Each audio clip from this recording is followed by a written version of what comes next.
What is up, people? It's Unknown Secret Productions, and this is not Soundwave from Transformers 3. This is actually New Age Mista, and actually, yeah, this is basically Soundwave from Transformers Dark of the Moon.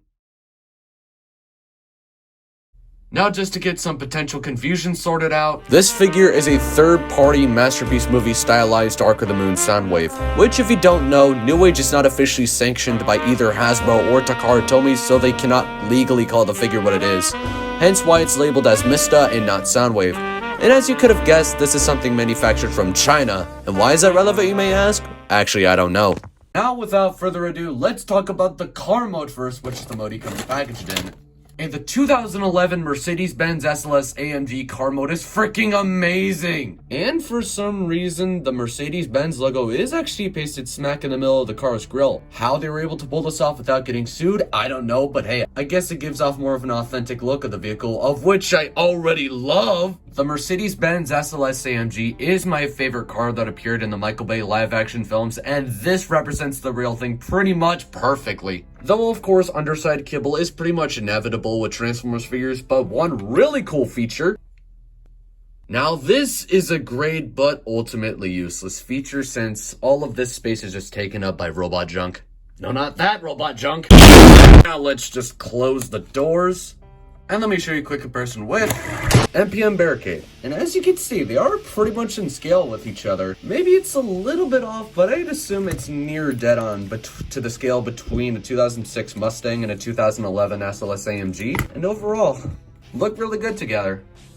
Now it's transformation time. The transformation on this figure is kind of a nightmare. I mean, it's not that complex. The transformation is actually kind of straightforward. It's just that there's not much clearance for some pieces to get where they need to be, which some pieces do have minimal, if not no clearance between the panels that have to turn for transformation, though getting them back into car mode is much more of a struggle. The upper body is easier to transform, but not by much compared to the legs.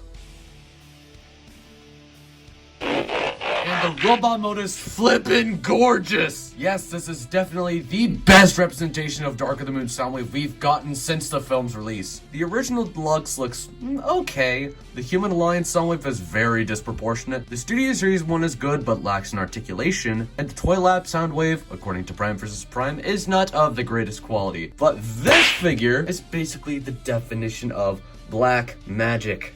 There is nearly no useless kibble hanging off anywhere. Everything's where it's supposed to be, and even the going doors are in the correct position, which is something the Human Alliance figure doesn't get correct. Now, this is also the very definition of brilliant engineering. But of course, it comes at the cost of a not-so-satisfying transformation process. But in the end, it's definitely worth it. This looks amazing! Pretty much a spitting image of that photorealistic CGI model, basically down to even the most minuscule details. And yes, being a premium figure, there is some die-cast construction, such as a lot of the pieces on the foot. I do believe the speakers are also die-cast.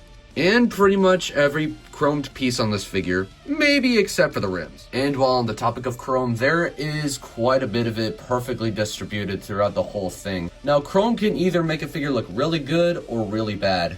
For really good, for example, New Age Mista and the Masterpiece Sunstreaker, or where it makes a figure look very cheap, such as the Age of Extinction leader Optimus Prime and Grimlock.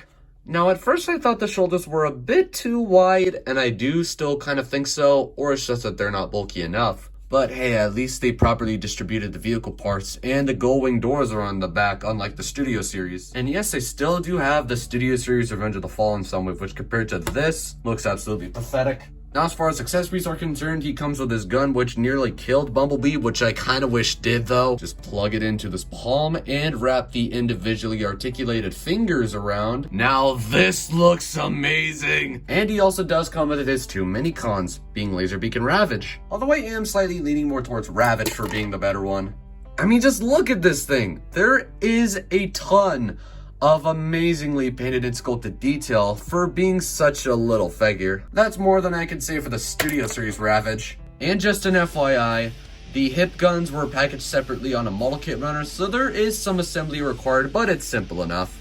Now, Laserbeak, being my favorite mini-con out of all of Soundwave's minions, his little figure representation here with New Age Mista is actually really well done. Especially where that head sculpt's concerned. I can just hear the sinister tones of Keith Zarovachka coming out of his face. Unfortunately, though, he cannot properly perch on Soundwave's arm. It's more of a balancing act than anything else to get him perched on there, but it could have easily been fixed with some magnets in the speakers and in Laserbeak's feet. Now, let's cover the articulation starting with Laserbeak.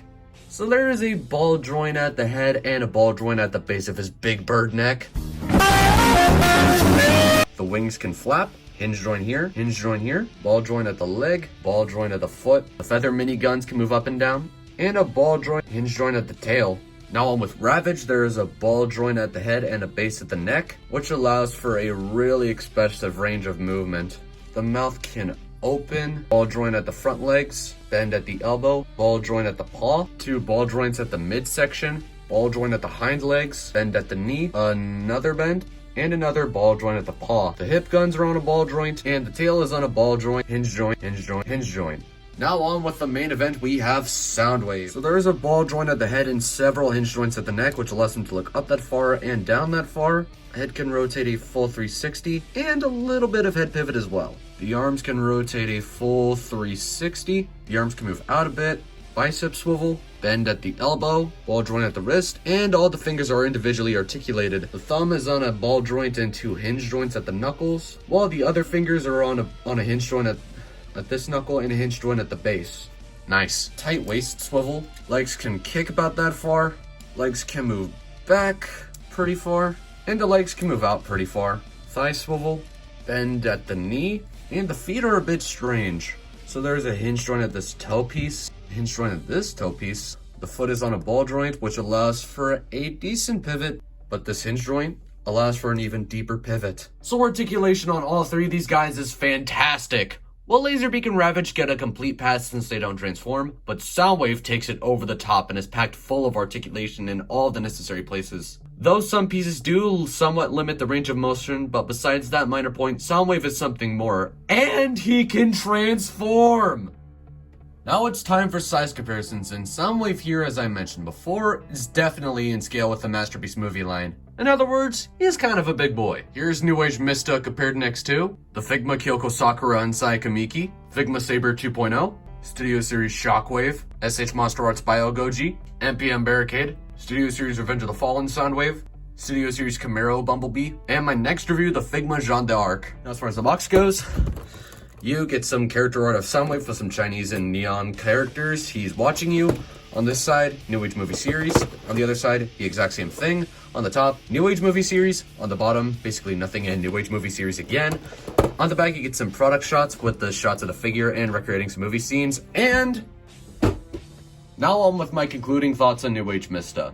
For a third-party piece, I'll just go ahead and say, this thing is freaking fantastic. Well, yeah, not without that clearance lacking engineering, but hey, at least it's not Devil's Savior, Split, or Boltform's Gladius levels of bad engineering. Now, where to purchase this figure, and the price of admission.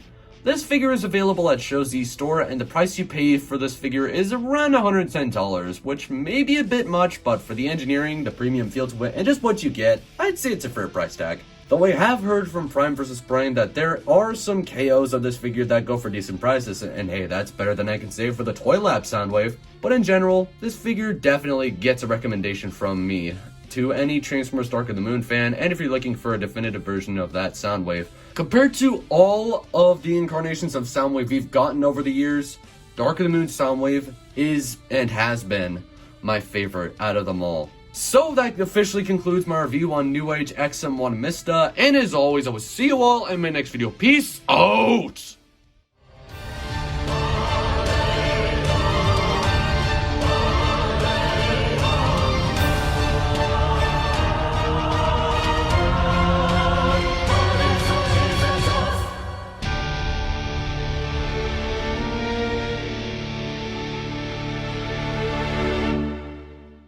Oh, you know she's coming.